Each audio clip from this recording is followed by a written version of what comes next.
Summary ఒకసారి ఈ assembly ద్వారా రాష్ట్ర ప్రజలందరికీ విజ్ఞప్తి చేస్తున్నా, ఎందుకు ఈ విధంగా జరిగింది అనుకున్నప్పుడు రాష్ట్ర విభజన మనకు కొంత నష్టం కలిగించింది.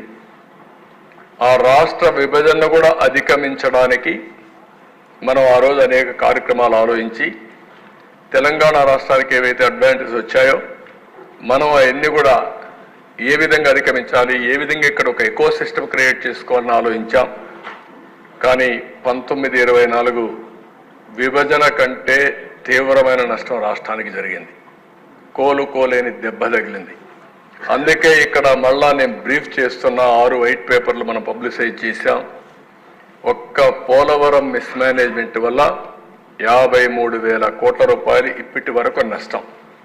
అది వచ్చుంటే 53,000 కోట్ల రూపాయలు మనకు అదనంగా జిఎస్టిపి కాంట్రిబ్యూషన్ వచ్చేది. అమరావతి ఈ ఒక్కదాని వల్ల దగ్గర 7 లక్షల ఉద్యోగాలు పోయినాయి. ఒక 2 నుంచి 3 లక్షల కోట్ల రూపాయలు ఆస్తి తరిగిపోయింది. ఎప్పుడు కూడా ఒక విషయం మనం గుర్తుపెట్టుకోవాలి, ఆర్థిక వ్యవస్థ అంటే ఒక వ్యక్తి ఉత్పత్తి చేయాలి, ఒక వ్యక్తి వినియోగం చేయాలి. అది ప్రోడక్ట్ కావచ్చు, మ్యానుఫ్యాక్చరింగ్లో వరి ధాన్యం పండించే రైతు నుంచి వచ్చే ధాన్యం కావచ్చు, ఫ్యాక్టరీ నుంచి వచ్చే సూదులు కావచ్చు, లేకపోతే ఏదైనా వస్తువులు కావచ్చు, లేకపోతే సర్వీస్ అన్నప్పుడు మనం అనేక సర్వీసులు తీసుకుంటూ ఉంటాం. ఇప్పుడు బ్యాండ్ విత్ వాడతాం, దానికి డబ్బులు కడతాం, సెల్ ఫోన్కి వాడతాం, దానికి యూజర్ ఛార్జెస్ కడతాం, ఇలాంటివన్నీ ఉంటాయి.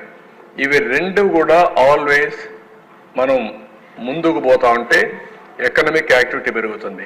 ఇప్పుడు మనం ఇక్కడికి వచ్చాం, మొన్న ఒక ఆయన నాకు కనపడి ఈ గవర్నమెంట్ వచ్చిన తర్వాత నా ఆస్తుల విలువ 100 కోట్లు పెరిగింది, నేను 1 కోటి రూపాయలు అన్నా క్యాంటీన్కి ఇస్తానని చెప్పి ఇచ్చాడు. అంటే దీని అసెస్మెంట్ ఏంటి?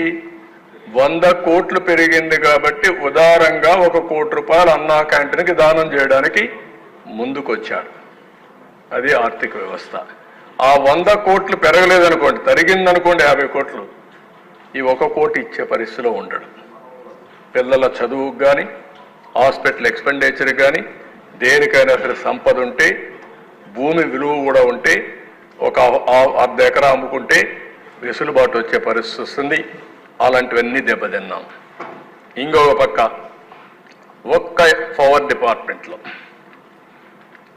32,000 కోట్ల రూపాయలు కరెంటు ఛార్జీలు పెంచారు. కరెంటు ఛార్జీలు పెంచి left and right short term power purchase చేశారు. ఇంకొక పక్కన మీరు చూస్తే ఎవరైతే పీపీపీలు చేశాం సోలార్ ఎనర్జీ పార్ట్నర్స్ దగ్గర, వాళ్ళ దగ్గర కొనకుండా అవన్నీ క్లోజ్ చేసి షార్ట్ టర్మ్ పర్చేస్ చేశారు. వాళ్ళు కోర్టుకు పోయారు. కోర్టు నుంచి డైరెక్షన్ ఇచ్చి ఆ 9,000 కోట్లు కట్టాల్సిందే అని డైరెక్షన్ ఇస్తే 9,000 కట్టాం. 9,000 కట్టాం. ఊరికే వచ్చిన కరెంటు మనం తీసుకోలేదు. షార్ట్ టర్మ్లో కొన్నారు. 7 రూపాయలు 8 రూపాయలు పెట్టి కరెంటు కొన్నారు, 10 రూపాయలు పెట్టి కరెంటు కొన్నారు. అలాంటి మిస్మేనేజ్మెంట్లు పెద్ద ఎత్తున జరిగాయి. అంటే ఒక పక్కన విక్టిమైజేషన్కి వెళ్ళారు, అసమర్థ ఆలోచించారు, ఆలోచన లేకుండా ఆలోచించారు. కడాన ఈరోజు 1,29,000 కోట్ల రూపాయలు ఒక్క పవర్ సెక్టర్లో ఎలక్ట్రిసిటీ డిపార్ట్మెంట్స్ అనే కలిపి అప్పుల ఊబిలో ఉండే పరిస్థితికి వచ్చింది. ఇది ఎప్పుడు కూడా సమర్థవంతమైన పాలన ఉంటే ఎక్కడికక్కడ వెసులుబాటు వస్తుంది. అసమర్థుల పాలన ఉంటే ఈ విధంగా క్షీణించిపోయే పరిస్థితులు వస్తాయి.